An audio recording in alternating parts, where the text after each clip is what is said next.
Want to share your live location with someone using Google Maps?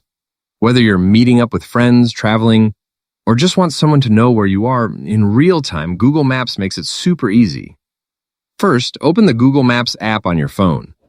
Once the app opens, tap on your profile picture in the top right corner of the screen. From the menu that appears, tap on Location Sharing. Now tap the Share Location button. At the top, you can choose how long you want to share your live location. You can tap the plus or minus buttons to set a custom time, like 1 hour or a few hours. Or you can choose until you turn this off if you want continuous sharing. After that, select the person you want to share with, or choose an app like WhatsApp or Messages to send your live location link manually.